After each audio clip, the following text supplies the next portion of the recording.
Okay, bro, let me break something down for you. I want to explain electricity, magnets, and light, and what they all have in common, okay?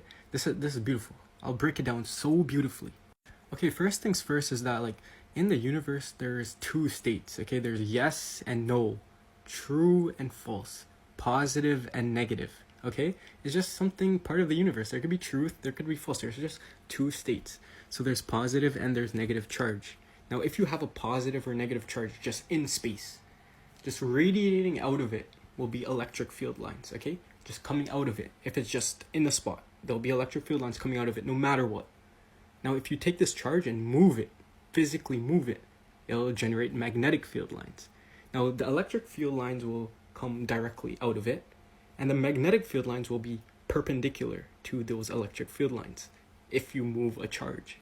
Now look, if you take your hand and put it in water and you wave your hand, you'll see ripples travel across the lake and they'll travel to the other side. Now, the universe is kind of filled with this water. There's an electric field type of water and there's a magnetic field type of water. Now, if you take a charged particle and you move it in a sine graph, like, sinusoidally moving it like this, you're creating ripples in the electric and magnetic fields.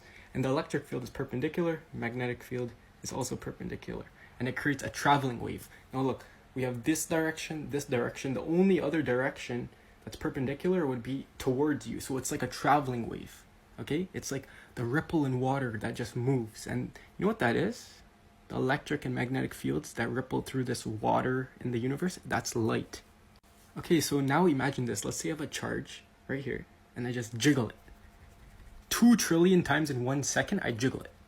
That will generate blue light, or maybe green light. I don't know the spectrum properly. But if I were to do it, let's say 3 trillion times in 1 second, maybe it would be yellow or orange. This is what color is. Now let's say if I jiggled it at 2.4 billion, well, that's what your Bluetooth and Wi-Fi uses. Now let's say I jiggled it at 640,000.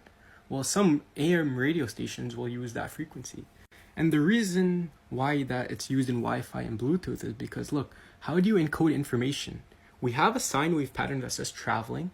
And what is information? Information is a change in a pattern. If you see a change in a pattern, that tells you something. So what they do is they encode information and they make little changes in the sine graph. And that's what modulation is. And that's just like communications engineering and electrical engineering type of things. But yeah, that's basically what light is. Electric and magnetic fields moving, propagating. It's crazy, bro.